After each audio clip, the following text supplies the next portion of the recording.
You're way too old school for this meeting, Chris. Ryan Davidson said it with that smirk he'd perfected since Daddy made him VP last year. The kid was 29, wearing a $400 Supreme hoodie and Golden Goose sneakers that cost more than most people's rent. I'm Christopher Matthews, 49 years old, and I've been the CFO of this company for the past 8 years. Before that, I did my time in the Marines and worked my way up through 3 other firms, but apparently none of that mattered to Golden Boy here. I didn't say anything back, just stood there in my Navy suit, letting the silence stretch until everyone in the room started shifting in their chairs. It was 8:15 on a Tuesday morning, and we were in the boardroom of Davidson and Associates Financial Group here in Chicago. The air smelled like burnt coffee and the kind of fear that shows up right before a $2.8 billion investor meeting. I've been doing this for 20 years. I survived the dot-com crash, the 2008 meltdown, and more SEC audits than I care to remember. When the numbers don't add up and the executives start sweating, they call me. I'm the guy who fixes things. But today, according to Ryan, I was just the old guy in the corner. Ryan was pacing around in his designer jeans, checking his phone every 30 seconds, probably looking at his crypto portfolio or whatever influencer he was following this week. He had an MBA from Northwestern that his father basically bought with donations, and he talked about disrupting everything like he'd invented the concept of change. "Did you hear me, Chris?" he asked, not looking up from his phone. "Jennifer Stone is expecting innovation, not some boring PowerPoint about balance sheets. You look like my dad's accountant from the 80s. The 3 junior analysts in the corner suddenly became very interested in their laptops. They knew who I was. They knew I'd pulled this company out of the fire more times than they could count. But they also knew Ryan was Anthony Davidson's son, and in family businesses, blood beats competence every single time. "My presentation is fine, Ryan," I said, keeping my voice level. "It's something I learned in the Marines. Never let them see you sweat, never raise your voice. Just stay steady. Jennifer Stone isn't coming here for a dog and pony show. She's coming to decide if she wants to park $2.8 billion of pension fund money in our portfolio. She cares about EBITDA, not your sneakers." Ryan rolled his eyes so hard it probably burned calories. "God, you're so literal." "This is about energy, Chris. It's about the vibe. Dad said I'm leading this pitch because we need fresh thinking. You're here for backup, you know, if we need someone to explain the boring stuff." I looked at him, really looked at him. I saw what he was, a scared kid playing dress-up in a boardroom he had no business being in, and I felt something snap inside me. Not loud like a bone breaking, but quiet, like a wire finally giving way after holding too much weight for too long. The door opened and Anthony Davidson walked in. Anthony was 58 years old and had been coasting on other people's work for most of his career. He had the kind of tan that screamed, "I spend company time on golf courses," and he clapped his hands together like he was about to announce a surprise party. "Gentlemen," he boomed, "big day today. Big day. Ryan, you look sharp. Very contemporary. Chris, you're here. Good. You bring the binders?" "I brought the data, Anthony," I said, patting the stack of folders in front of me. "The actual numbers, risk assessments, compliance history." "Great. Great." He waved me off, pouring himself coffee. "Just keep those under the table for now. We don't want to bore Jennifer Stone to death before Ryan works his magic. We're selling the future today, not the past. The past." He was talking about the 16 months I spent rebuilding our balance sheet after Anthony tried to acquire a crypto startup that turned out to be 2 guys in a basement in Estonia. The past was why this company wasn't currently being liquidated by federal regulators. "Anthony," I said, keeping my voice steady, "Jennifer Stone runs the Vanguard Institutional Fund. She eats Vision for breakfast and spits out bankruptcy filings. If we don't lead with fundamentals, she's going to walk."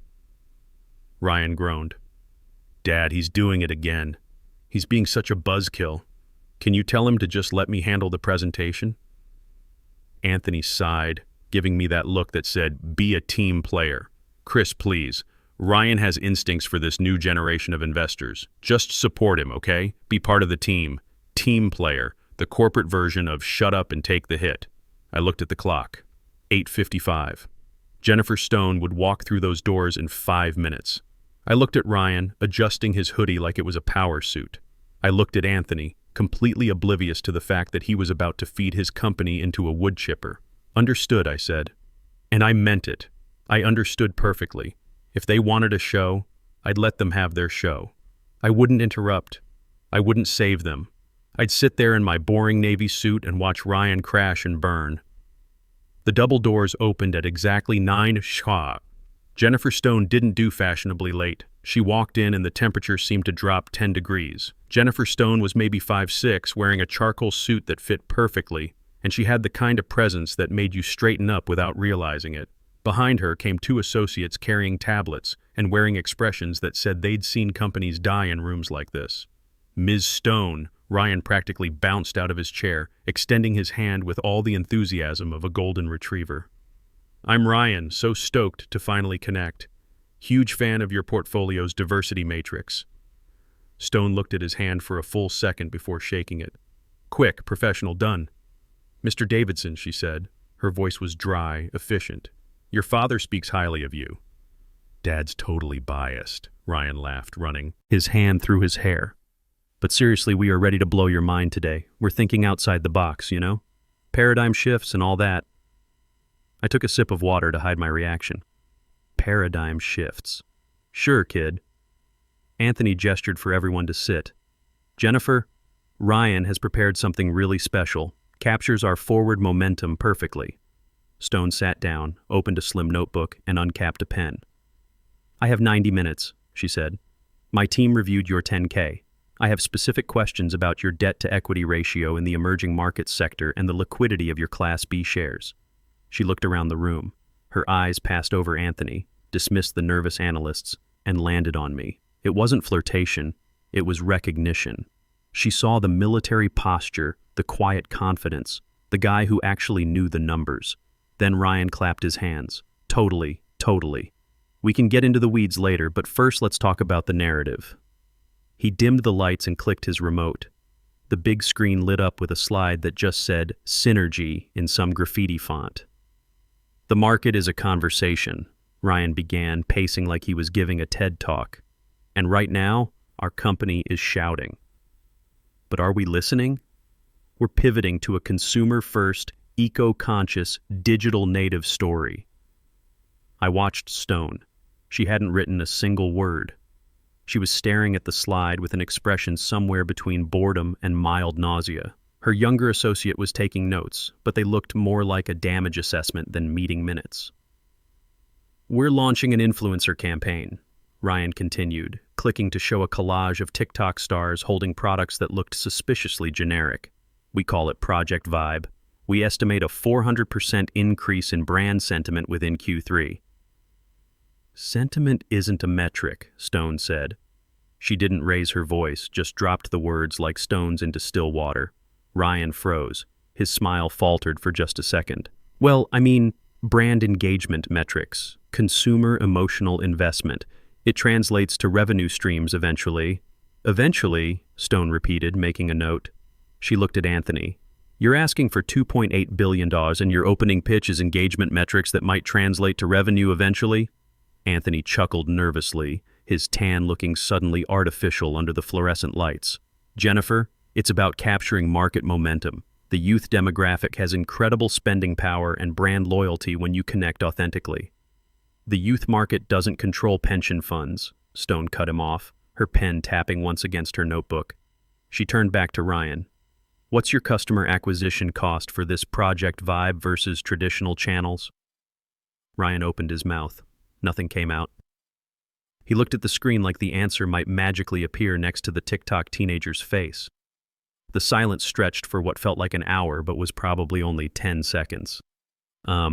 He cleared his throat, tugging at his hoodie. Well, the data it's fluid because it's organic growth, right? We're not looking at traditional CAC models because we're disrupting the acquisition paradigm itself.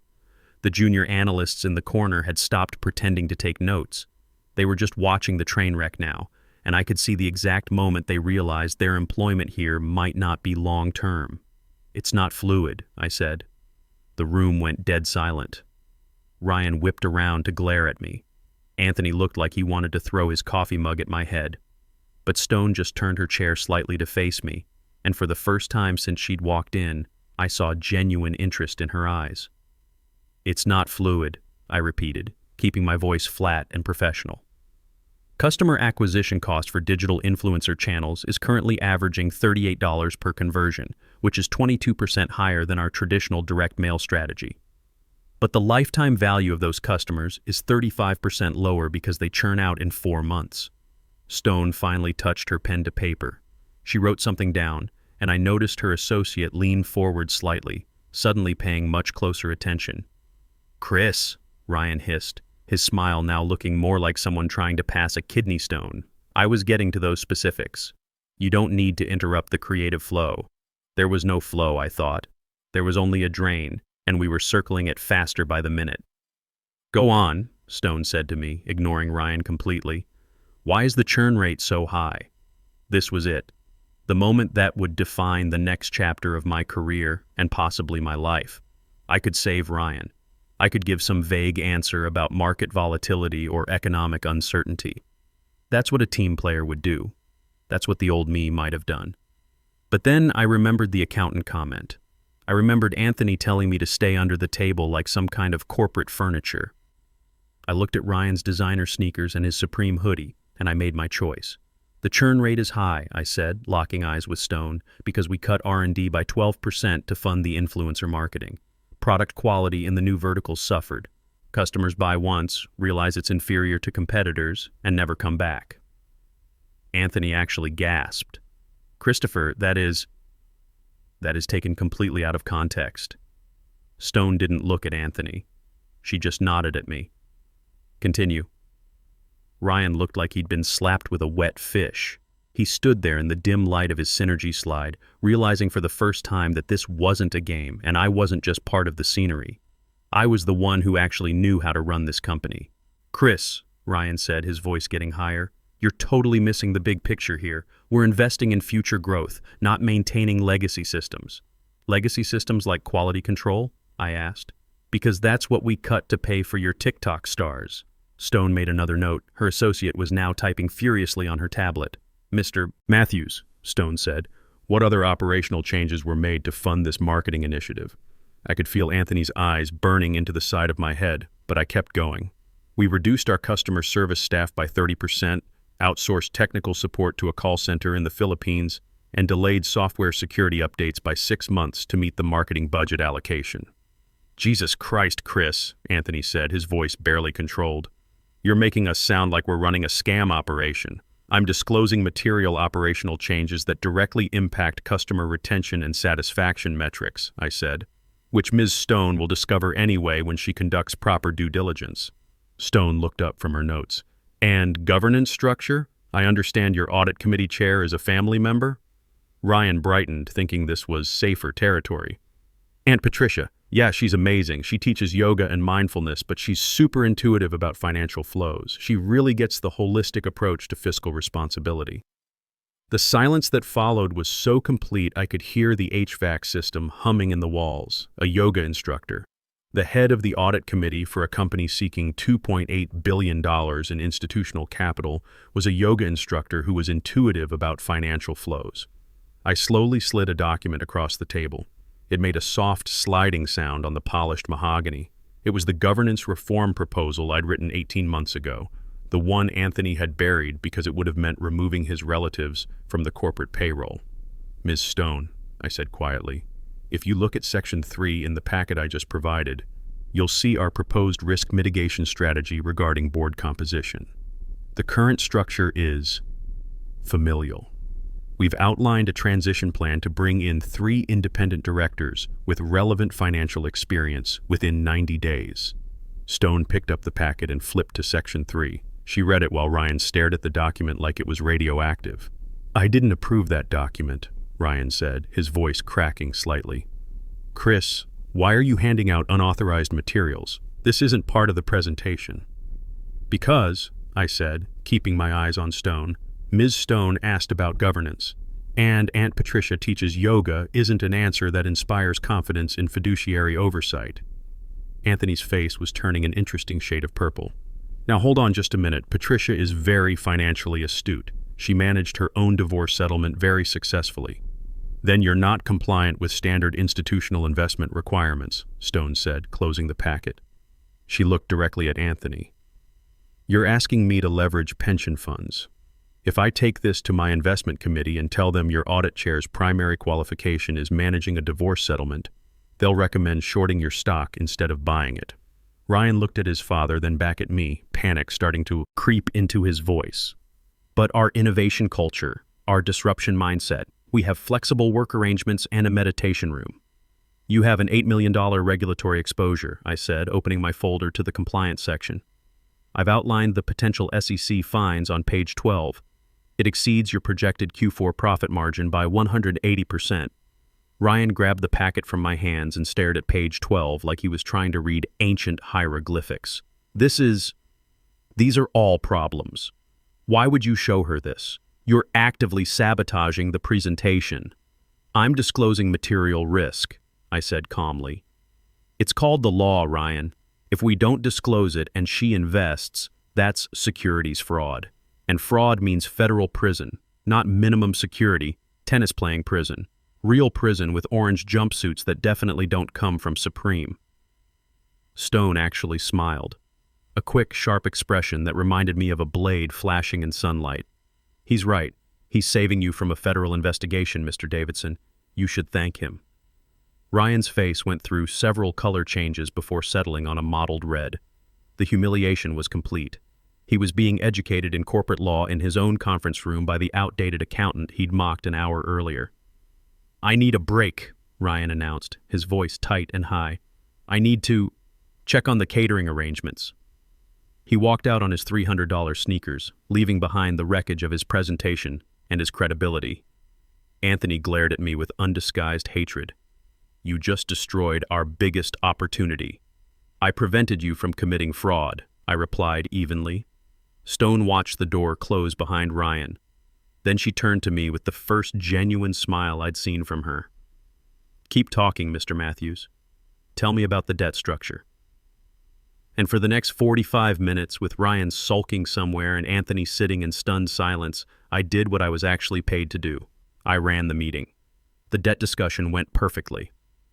Without Ryan there to interrupt with disruptive synergies, I walked Stone through our capital structure, credit ratings, and liquidity ratios.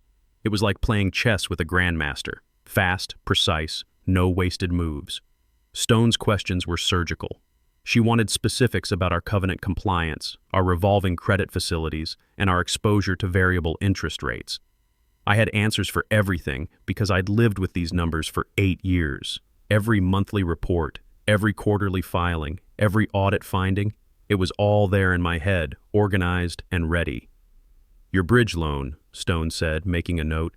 It's due for renewal in 2 weeks. What's your refinancing strategy? I felt Anthony tense beside me. This was the landmine he'd been hoping we wouldn't step on. We're negotiating terms with City National, I said. The current facility is $15 million at prime plus 200 basis points. Given our improved EBITDA performance over the past 18 months, we're hoping to reduce that to prime plus 150. And if City National declines renewal, Anthony finally spoke up, they won't decline. We've been with them for 12 years. Stone looked at him with the expression of someone who'd seen 12-year banking relationships die overnight. Mr. Davidson, banking relationships are transactional, not sentimental. What's your backup plan? The silence stretched uncomfortably. Anthony had no backup plan because he'd assumed loyalty meant something in modern banking. We have preliminary discussions with 2 other lenders, I said, which was technically true. I'd made some calls last month when I saw our covenant ratios trending downward, but it would likely be at higher rates and potentially require additional collateral. Stone made several more notes. When she finished, she closed her notebook and looked around the room. Gentlemen, thank you for your time. This has been educational. We'll be in touch within 48 hours regarding our investment decision. It was the professional version of "don't call us, we'll call you." As Stone gathered her materials, she turned to me. Mr. Matthews, could I have a word, privately? Anthony started to object, but Stone's look silenced him. We stepped into the hallway while her associates waited by the elevator. Interesting company you work for, she said. It has potential, I replied diplomatically. Under different leadership, she added. It wasn't a question. That's not my call to make. Stone handed me her business card. It might be soon. That bridge loan? City National called my office yesterday. They're looking to sell the note rather than renew it. They're concerned about management competency. My stomach dropped. If City National sold our note to a vulture fund, we'd be in default within 30 days. However, Stone continued, institutional investors like my fund sometimes acquire distressed debt at attractive prices. Gives us more flexibility in how we structure ongoing relationships. She was offering to buy our debt, which would make her our primary creditor, which would give her significant control over company operations. Think about it, she said, stepping into the elevator. Sometimes the best investment isn't in a company's future, it's in its restructured present. The elevator doors closed, leaving me alone in the hallway with the business card and the weight of what she'd just implied. When I returned to the conference room, Anthony and Ryan were having what sounded like a heated discussion in hushed tones. They stopped when I walked in. "Well?" Anthony demanded. "What did she want?" "To clarify some technical details about our debt structure," I said, which was technically accurate. Ryan had recovered some of his arrogance during my absence. "Whatever. She's just old-school finance. There are plenty of other investors who get our vision. Dad, we should pivot to crypto-focused funds. They understand disruption." I almost laughed. Ryan thought he could shop around for investors who wouldn't ask difficult questions about things like governance and profitability. 3 days later, my phone rang at 6 a.m. It was Anthony. "Chris, we need to talk." My office, 7 a.m. When I arrived, Anthony looked like he'd aged 5 years since Tuesday. His tan looked sallow under the fluorescent lights, and his usually perfect hair was disheveled. "City National declined renewal," he said without preamble. "They want the full $15 million in 2 weeks. I sat down across from him. "What did you tell them?" "That we have other options." "But Chris, we don't. I've called every relationship I have. Nobody wants to touch us after that meeting leaked." "Leaked?" Anthony's jaw tightened. "Stone's people have been making calls. Due diligence, they call it. Word's getting around about our governance issues, the regulatory exposure, Ryan's presentation performance." I kept my expression neutral, but internally I was impressed. Stone worked fast. "There is one option," Anthony said, sliding a document across his desk. "Stone's fund offered to acquire the City National note. At face value, no discount. But there are conditions." I picked up the document. It was a restructuring proposal. Jennifer Stone's fund would acquire our debt, convert part of it to equity, and require immediate governance reforms, including the appointment of an interim CFO to oversee daily operations while management transitioned to advisory roles. The interim CFO position had my name on it. "She wants you, Chris. She wants you running the day-to-day operations while Ryan and I step back." I looked up from the document. "What did you tell her?" Anthony's shoulders sagged. I told her, yes, we don't have a choice. 6 months later, I was sitting in Anthony's old office, which was now my office. The nameplate on the door read, "Christopher Matthews, Chief Operating Officer." Ryan had taken a position with a cryptocurrency startup in Austin, where his enthusiasm for disruption was apparently better appreciated. Anthony played golf 3 days a week and attended board meetings where he sat quietly and voted as directed. The governance reforms had gone through smoothly. Aunt Patricia was replaced by 3 actual financial professionals with relevant experience. The influencer marketing budget was redirected to R&D and product improvement. Customer satisfaction scores had improved by 40% in 4 months. Jennifer Stone's fund had ultimately invested $1.8 billion, not the original $2.8 billion, but it was structured as a partnership rather than just an investment. She had a board seat and quarterly operational reviews, but she let me run the company without interference. I kept Anthony's old Newton's cradle on my desk. Sometimes I click it when I'm thinking about decisions and consequences. Each ball that moves sets the next one in motion, creating a chain reaction that continues until the energy dissipates. Ryan was wrong about one thing. I wasn't old school. I was just school. And in the end, competence isn't about age or style. It's about knowing the difference between substance and noise, between vision and delusion, between building something lasting and just making it look good for the cameras. The best revenge, it turns out, isn't dramatic. It's simply being right when it matters most.